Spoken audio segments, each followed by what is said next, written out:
3, 2. Hey, we're coming to PlayStation, Rob.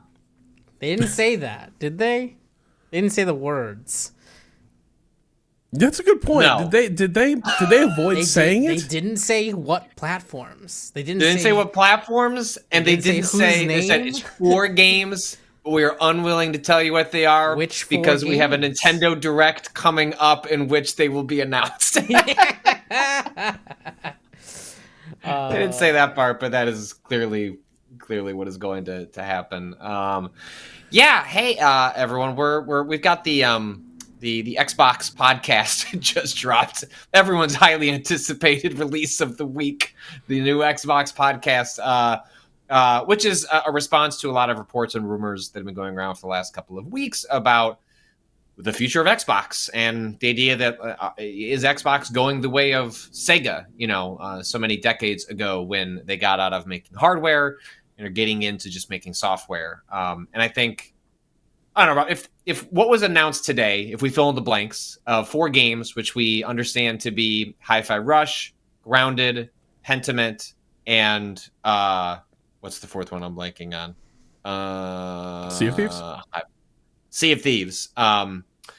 If there was just a press release that went out saying those games are coming to Switch and PlayStation, I don't know that it would have been, that's interesting. Like they're actually willing to put those games there. I don't know that would have caused an existential crisis about the future of the Xbox platform. Yeah. No, but which makes me wonder what happened with that Starfield thing. A lot of people seem pretty certain that it was going to happen. Not just like fly by night, like content chum blogs, but like there were a lot of people who had indications. I don't think from just leaked like art, right? I want to say there was like some reports on background from people at Microsoft that this was like on the table, and now Hi-Fi kind of sounds like it's not. Hi-Fi Rush is the only one in which there had been sort of data mined information about some color scheming that seems to match up very neatly with Switch and PlayStation. Sea of Thieves is obviously the original game that sort of kicked off this whole discussion going back to early January. And Starfield, Indiana Jones, and Gears of War were 3 different games that kind of came up in the various reports. Once it became a fire sale of like lots of people saying things were happening, or potentially happening within Microsoft. I mean, I don't know this for a fact. I'm less in on the investigative reporting game than I was 10 years ago, but this certainly has the sense of somebody leaked plans within Microsoft to cause a bit of a panic over this decision. Maybe that's not it. It certainly could be, but it seems like I think this has probably been a contentious argument within the company. I think some people anticipated Xbox hardcore fans having a moment over a decision like this and what could imply. And this is both less than I expected, but also leaves me with plenty more questions than answers. There's a piece of The Verge, I believe Tom Warren, a reporter over there, talked to Phil Spencer and was asked, well, what about Starfield and Indiana Jones? And, long story short, don't count anything out. Like, this is uncharted territory. Anything could happen. And so I'm willing to put solid money down right now, Rob. Those games are coming to PlayStation. It's just a matter of when does it cross this arbitrary threshold? And what is that threshold for each platform? And when do they feel comfortable moving that? But do I think they're already porting Starfield to PlayStation 5? Probably. They already were. Rob, they already were, and then you know what I mean, and then they got scooped up by Microsoft. Yeah, the thing that I didn't leave this with was a sense of like there being in part because it feels like maybe they were put on a reactive footing here because of some leaks, but this was not here's a master plan or here's a strategy we're unveiling. Really, like I was surprised how discursive the entire discussion was, which was not abnormal for a podcast, but for a prepared sort of corporate one like this, it's going to be talking a rehearsed podcast. This isn't us sitting in on a meeting. Yeah, and it was it kind of went far afield as you've got, Spencer talking about, yeah, I mean, it doesn't seem like anybody thinks the future is exclusive software tied to exclusive hardware over the long haul, which is a fair point. Like, it's clear that Sony, like, obviously play it first on the PlayStation, but give it a couple years, PC gamers will get theirs too. It's a little bigger of a deal for like an Xbox game to go to PlayStation, but the other part of this that kind of took me aback was the part where Phil was like, "Yeah, when an industry doesn't grow, that's not good, and it leaves everyone in a difficult position." And obviously that tracks with some of the stuff that we talked about on the podcast. That excellent piece about just like trends in the game industry, how difficult it is to realize real growth. Much less capture actual player interest. But for someone in Spencer's position, I think in general, folks like that tend to strike the future's never been brighter. We just go from strength to strength here at Xbox, and it just kind of have him toss it out there. It's like, yeah, industry ain't growing, so some things are going to have to change.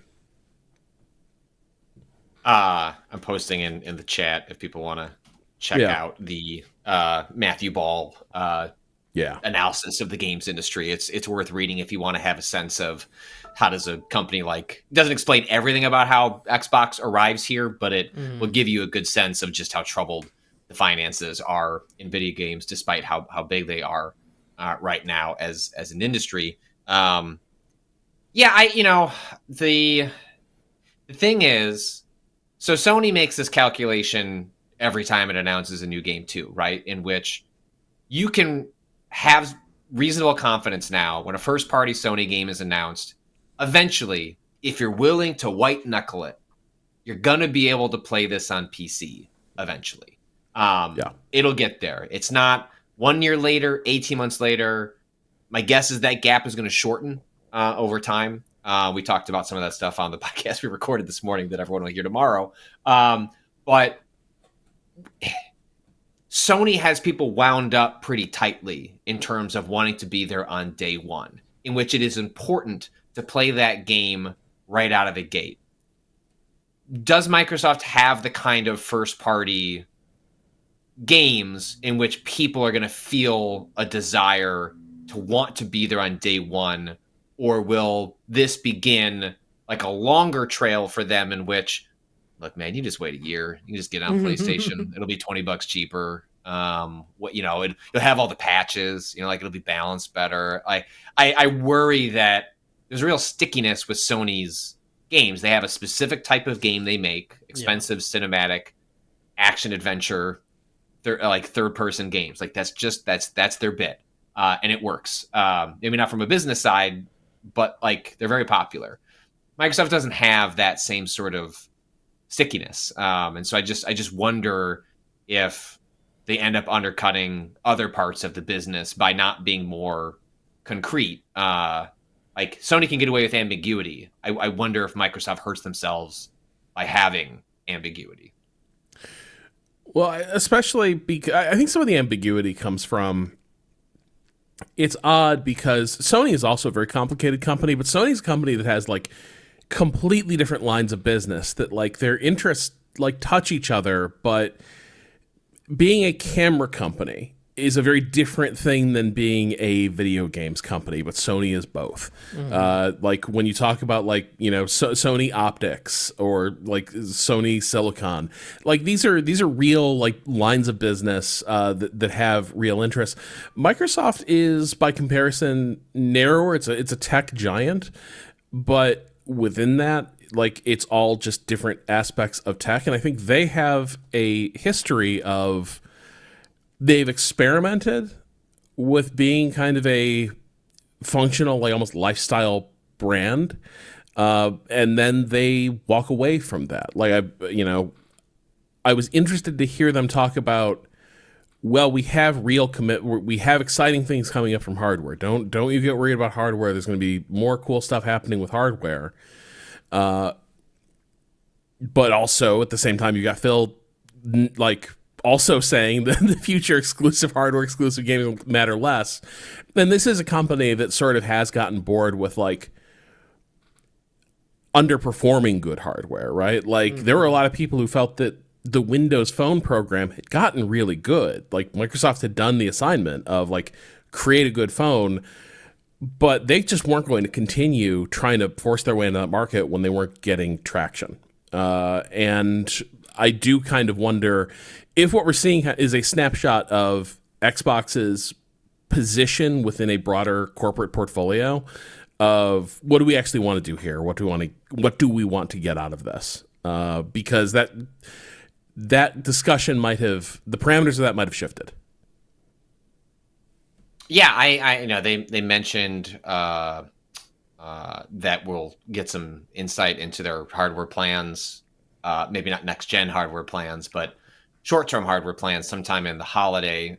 During the acquisition of Activision Blizzard, there were a part of the leaked trove of documents was insight into what Microsoft's plans were for, well, many years ahead. And I believe what we were going to see in the short term was a digital-only Xbox Series X, which drops the optical drive in the same way that Sony has a PlayStation 5 without an optical drive.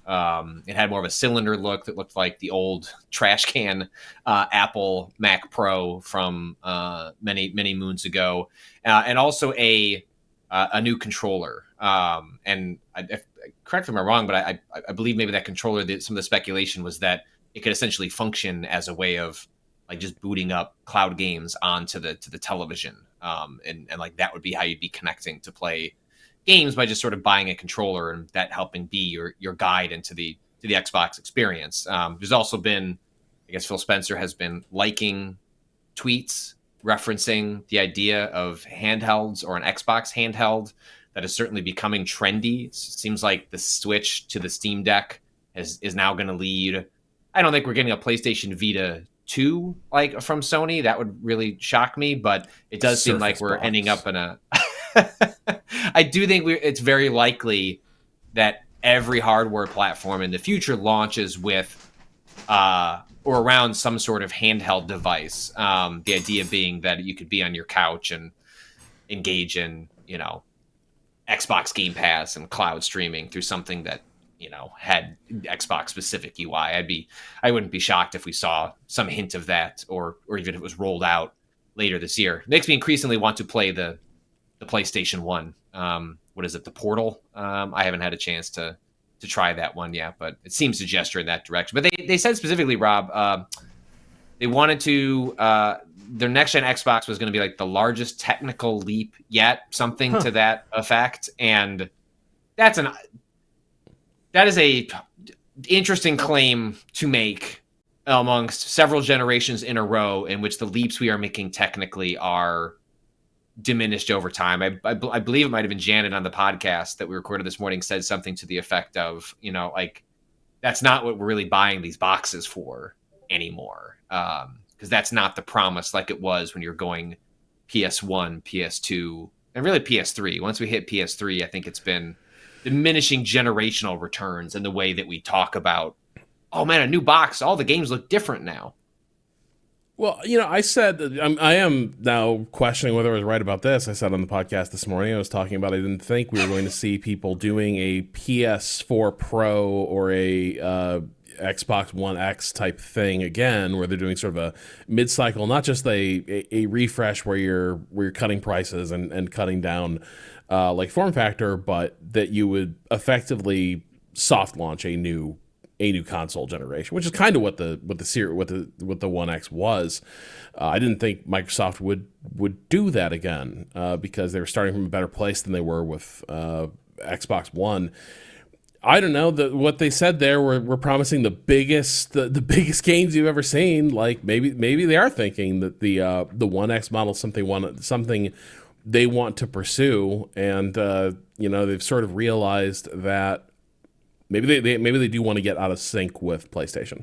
Like, I want to say I was looking at console launch generations in 2013. May have been the first time Sony and Microsoft went literally head to head. in the launch of their new console. Prior to that, they've been offset. And it might be that one of the lessons they've drawn from that is they've done better when it's not an either or proposition. There's so much additional pressure there, right? Where it's like you're comparing. It's not apples and oranges. You're just comparing the apples at that point. And it seems like part of what might be driving even this decision is an attempt, partially for optics, partially for like frank realities of the business and industry. Is fine. Like Sony won that fight. We're fighting a different fight over here. And again, maybe it's sort of hand wavy to be like, well, we really fucked up this Xbox brand for a while now, haven't we? What if we were doing something else completely? We were never competing with PlayStation. That's silly. That's silly. We were never doing that. And so, I think there's a little bit of that, which is just, no, we're competing we're everywhere and anywhere, not just on this one box. And so it's a little massaging of where they find themselves rather than where they wanted to be. I think if they could flip positions in terms of hardware sales with Sony, they'd happily do so. Right. But I believe I don't have the numbers in front of me, but like even PlayStation Plus, that was something we didn't talk about on the podcast, but like those numbers are stagnating as well. And so, everyone is reaching sort of soft caps in terms of what can you get out of these additional subscription services that are dropped on top of these hardware boxes. And I think just squeezing more blood from a stone is not necessarily the solution. Speaking to the subscription side of it, I feel it definitely felt like, excuse me, like Game Pass was the nascent idea to like have a backup plan, basically, right? Of like, we're not sure how long hardware is gonna last, but if we have, it feels like, the hardware is like we're competing against Sony, but Game Pass feels like it's competing against Steam. They want to be the platform where everyone has their games on, right? They want the Xbox app to be where people go to play games and have their friend lists, which currently on PC, Steam is the one that has that monopoly, right? And it feels like maybe they should make a better Xbox app then.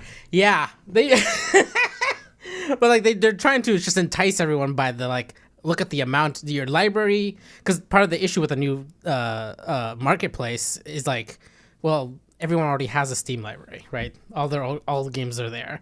And the idea of behind Game Pass as like a starter for this is like, hey, look at how big the library is already, just because it has the Game Pass library included in there if you get Game Pass. And also we sell some other games, newer games that aren't Xbox first parties. You can still get them through the Xbox app, please. And like, it feels a little bit like they were primed to make this pivot already, having Xbox, especially because it seems to be doing well, right? Like it seems like in at least in the public opinion, it's like kind of a positive. Game Pass? It's a positive. Yeah, Game Pass. Yeah, people like Game Pass. I don't. But like, I don't know I think Microsoft is well off. Microsoft is well off their hoped for projections on where they would be with. Again, you don't stop reporting.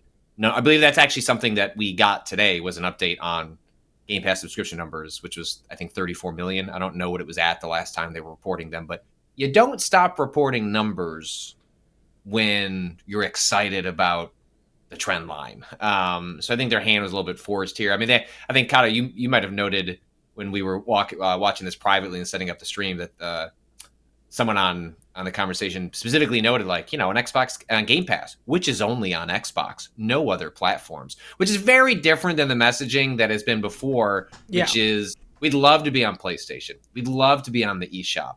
We're out there rooting for Spotify to dismantle the App Store monopoly so that we can put, Game Pass on the App Store or run our own App Store that could be installed on iPhones. So in some ways, like, again, it's a toss away line. I'm not saying that is reflective necessarily of strategy, but that is sort of a retreat. It's like one thing, like, we want to be everywhere. Here's the problem. We don't control those other platforms, and we can only be there if other people tell us to be there. And then even when we are there, we have to give 30% of our operating margins to those platforms to be there, which is really not sustainable on like there's no chance the Game Pass is built on giving away 30% like of what you're making off it. Like just not, they would have fundamentally rebuilt it if the idea was this is going to exist in other places where we're going to lose huge amounts of cash along the way. So I wonder if that the phrasing of that sentence doesn't have a small tell too of like the platform, like they already include PCs in their platform thing, right? Because it's Microsoft. It's they make the fucking OS that basically everyone uses. Like, is that why do they consider that already? It's just another part of Xbox. I think the thing right? about their strategy has been they try a lot of things. They could plausibly say like everything has been like part of the it's part all of the plan. according to And, Keikaku. like, we've always like increasingly treated our players on Windows as Xbox gamers. They can always say that, and of late it's been true. But I don't. The thing that opens up is that you can always then like leverage the PC with some credibility. I like overall it felt a bit. It was definitely underwhelming. It wasn't like as big an announcement as I thought it might be, which is probably a good thing because I think based on the news we heard, a big announcement would probably not have been an awesome one for the future of Xbox in the lines of the news we already had. It's you just like poking a balloon and watching it deflate. Like, we're doing this because of business realities. Yeah.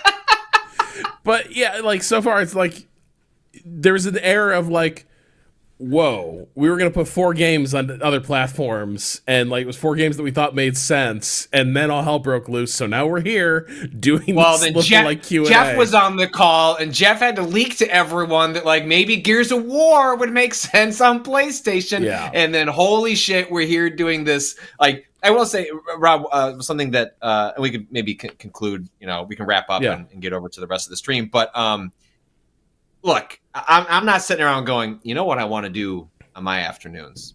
I want to watch some executives talk to me in a video podcast format. But they seemed a little sweaty up there. Like, they seemed a little nervous. Like, it was rehearsed. It's not like Tina Amini, who was the host of that, who was previously at IGN, previously at Kotaku. I've worked with Tina, incredibly smart. Like Xbox should be glad to have her. She's really turned around a lot of their showcase stuff since they hired her. But it was planned, but also like I felt like deep breaths coming out of everybody right before an answer in a way that I don't know. It was kind of fun to watch them on their heels a little bit because clearly this was not how they planned to roll this out. Yeah, I mean, I can only imagine how lousy it's been trying, because like everything's gonna have to be pre-cleared with the various like stakeholders to be like, say this, not that. Don't get drawn on this, and rehearse all that. But yes, this did feel a little bit again. It feels like they did not expect whatever this plan was to take on the life of its own that it did. And to have to sort of rein it in and be like, I don't know, it's 4 games, man. Like, some of them just make sense. Like, game, it does make sense, but Sea of Thieves everywhere. Like, 100%. Get more people playing it. It's not going to be. It's a good this game. Isn't like a crown jewel for Microsoft. Just get it out there. So yeah, it's funny seeing how this all panned out. It does feel like there's broader questions about the future of Xbox, but they're also tied a bit to the future of the industry and, what growth looks like, what sustainability looks like, what the future looks like.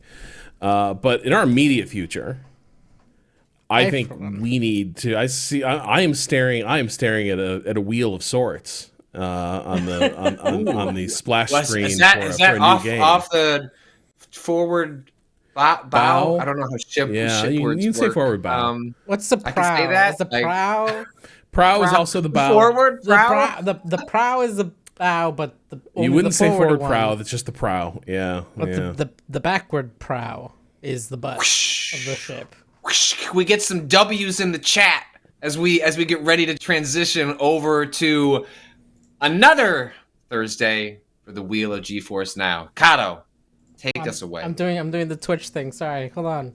Oh, Bam, Cado, bam, Cado stretch. is going to take us away very soon.